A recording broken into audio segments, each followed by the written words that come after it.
कृपया चैनल को सब्सक्राइब करें। धन्यवाद। छठी मैया तुम्हारे चरणन को पूजत है संसार, सुख समृद्धि देकर हमें कर दो बेड़ा पार।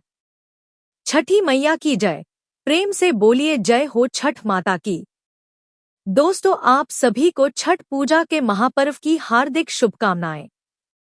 छठ पूजा का पर्व बहुत ही शुभ और मंगलकारी माना जाता है।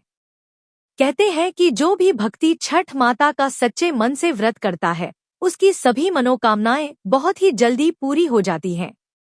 तो दोस्तों, आज की वीडियो में हम आपको छठ पूजा से जुड़ी हुई सभी जानकारी बताएंगे जो आपके लिए जानना बेहद ही खास और ज्ञानवर्धक है। दीपावली के बाद छठ पूजा का लोगों को बड़ी बेसब्री से इंतजार होता है। आस्था के प्रतीक महापर्व छठ पूजा में छठी मैया और सूर्य देवता की पूजा की जाती है और व्रती 36 घंटे तक निर्जला व्रत रखते हैं। लेकिन दिवाली की तरह ही छठ पूजा की तिथि को भी लेकर इस बार लोगों में कंफ्यूजन बना हुआ है कि नहाए खाए कब है, खरना कब है और सूर्य देव को अर्घ्य कब दिया जाएगा, सुबह और शाम का अर्घ्य देने का सही समय कब है। तो दोस्तों, आज के इस वीडियो में आपको छठ पूजा के बारे में सभी जानकारी बताने वाले हैं, आपकी सारी कंफ्यूजन दूर करने वाले हैं, इसलिए आप वीडियो को अंत तक जरूर देखें। दोस्तों, आगे जानकारी बताने से पहले आप अपनी राशि को कमेंट बॉक्स में जरूर डाल दें, क्योंकि हम राशि से जुड़ा भाग्य भी बताते हैं और भाग्य में चल रही परेशानियों को दूर करने के लिए उपाय भी बताते हैं, इसलिए आप अपनी राशि कमेंट बॉक्स में जरूर डाल दें। दोस्तों, छठ पूजा की संपूर्ण जानकारी आपको इस वीडियो के माध्यम से बताएंगे और साथ में हम आपको यह भी बताएंगे कि कौन सी वह गलती है जिसकी वजह से आपका छठ का व्रत खंडित हो जाता है, यानी कि छठ माता भी आपसे क्रोधित हो जाती है। दोस्तों, छठ पूजा एक ऐसा त्योहार है जिसे हिंदू धर्म में महापर्व के रूप में जाना जाता है, इसलिए इस त्योहार को बड़ी धूमधाम से मनाने की परंपरा है। छठ का पर्व कार्तिक माह के शुक्ल पक्ष की चतुर्थी तिथि से लेकर सप्तमी तिथि तक मनाया जाता है। इसकी शुरुआत नहाए खाए से की जाती है। दूसरे दिन खरना होता है। तीसरे दिन शाम के समय डूबते सूर्य को वृत्ति नदी में खड़े होकर अर्घ्य देते हैं और चौथे दिन सुबह उगते सूर्य को फिर से अर्घ्य दिया जाता है। डूबते सूर्य को कार्तिक माह के शुक्ल पक्ष की षष्ठी तिथि को अर्घ्य दिया जाता है और फिर उगते सूर्य देवता को सप्तमी तिथि को अर्घ्य देते हैं। इसी के साथ ही अर्घ्य देने के बाद छठ पर्व का पारण किया जाता है, यानी अन्न और जल ग्रहण कर लिया जाता है।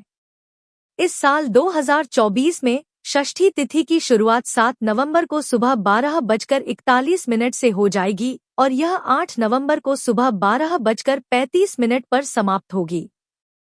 तो दोस्तों, इस लिहाज से शाम का अर्घ्य 7 नवंबर को दिया जाएगा। अब आपको बताते हैं कि 4 दिनों तक चलने वाले इस महापर्व का शेड्यूल क्या है और कब है नहाए खाए। साल 2024 के नहाए खाए की बात करें तो यह 5 नवंबर 2024 को होगा। इस दिन मंगलवार पड़ रहा है और इस दिन से छठ पर्व की शुरुआत हो जाती है। लोग इस दिन घर के सभी बर्तनों की साफ सफाई करते हैं और घर की भी साफ सफाई का पूरा ध्यान रखते हैं। इस दिन से व्रत रखने वाले लोग नियम का पालन करना शुरू कर देते हैं और खुद को आम लोगों से अलग कर लेते हैं। यहाँ तक कि उनका बर्तन भी अलग होता है और 4 दिन तक पूरे नियम पालन के साथ इस पर्व को मनाया जाता है।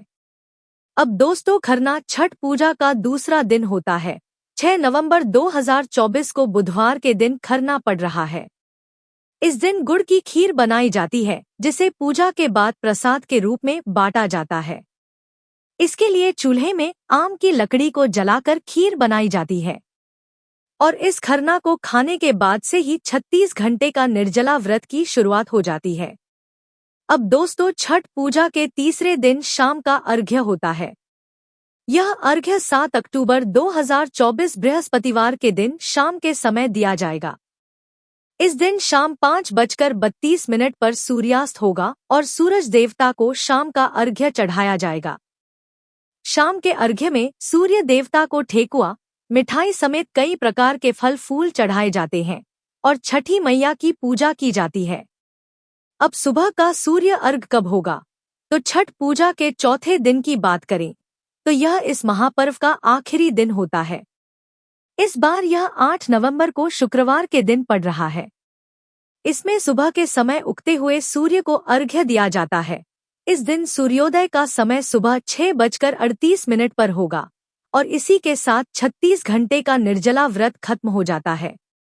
लोग छठ माता और सूर्य देवता से अपने घर परिवार की खुशियां मांगते हैं और इसके बाद लोग इस महापर्व के महाप्रसाद को सभी लोगों में बांटते हैं। तो दोस्तों, कैसी लगी आपको हमारी वीडियो जरूर बताएं। इसी के साथ ही दोस्तों, जो लोग इस बार छठ पूजा का व्रत करेंगे वो भूलकर भी छठ पूजा में ना करें ये गलतियां, वरना छठ मैया आपसे क्रोधित जाती है। तो चलिए जानते हैं कि कौन सी है वो गलतियां जो आपको इस छठ पूजा के पर्व में भूल से भी नहीं करनी है। छठ पूजा सबसे कठिन व्रतों में एक माना जाता है और इस पूजा में गलतियों का कोई स्थान नहीं होता है।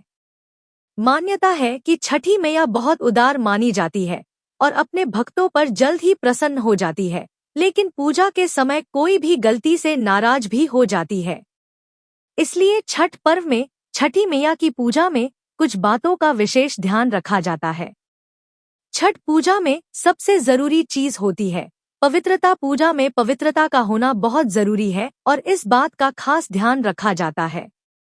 पूजा में शामिल होने वाली हर छोटी छोटी चीज को गंदे झूठे हाथों से नहीं छूना चाहिए, यहाँ तक कि दूसरे सामान को छूकर भी छठ पूजा में शामिल होने वाली चीजों को नहीं छूना चाहिए और बच्चों से भी इन सामान को दूर रखना चाहिए।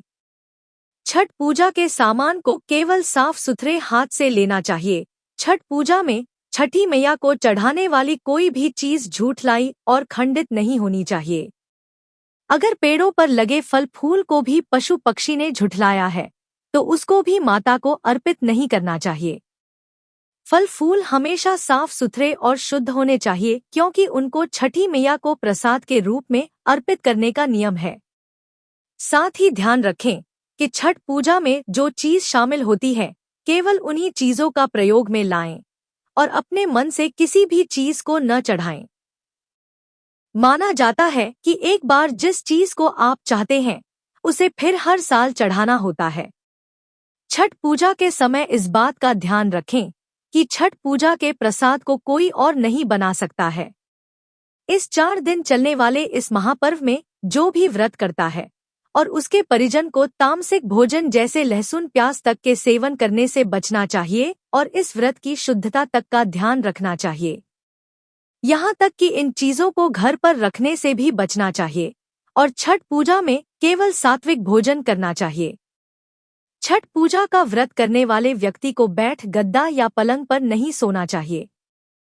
4 दिन तक व्रत करने वाला व्यक्ति को भूमि पर आसन बिछाकर ही सोने का नियम है ताकि वृत्ति अपनी साधना को पूरा कर सके और इस तरह से सोने पर व्यक्ति में शारीरिक और मानसिक रूप से सकारात्मक असर पड़ता है। इस तरह के डाले का न करें प्रयोग। छठ पूजा में शामिल होने वाली हर चीज नई होने चाहिए, यहाँ तक कि पहले से प्रयोग में लाए जाने वाले बर्तनों का भी शामिल नहीं करना चाहिए।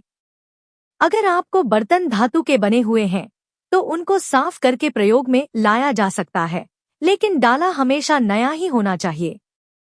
सूर्य को अर्घ्य देने से पहले जब या भोजन ग्रहण नहीं करना चाहिए। सूर्य को अर्घ्य देने का पात्र चांदी, स्टील, लोहा, कांच, प्लास्टिक या एल्यूमिनियम का नहीं, तांबे या पीतल का होना चाहिए। किसी मन्नत के लिए छठी मैया की पूजा कर रहे हैं तो मन्नत पूर्ण होने पर जो बात किया है उसे पूर्ण करना चाहिए। इस व्रत के दौरान महिला और पुरुषों को साथ में नहीं सोना चाहिए और पलंग पर भी नहीं सोना चाहिए। व्रत के दौरान वाणी पर संयम रखना चाहिए और मुंह किसी भी प्रकार का अपशब्द नहीं निकालना चाहिए। छठ पूजा की सामग्री में किसी भी प्रकार की कोई कमी नहीं रखना चाहिए। आपको यह वीडियो कैसी लगी कमेंट करके जरूर बताएं और अभी तक आपने हमारे चैनल को सब्सक्राइब न किया हो तो जरूर कर लें और इस वीडियो को आप ज्यादा से ज्यादा शेयर करें जिससे कि हर एक माता बहन तक इस वीडियो का लाभ उठा सके।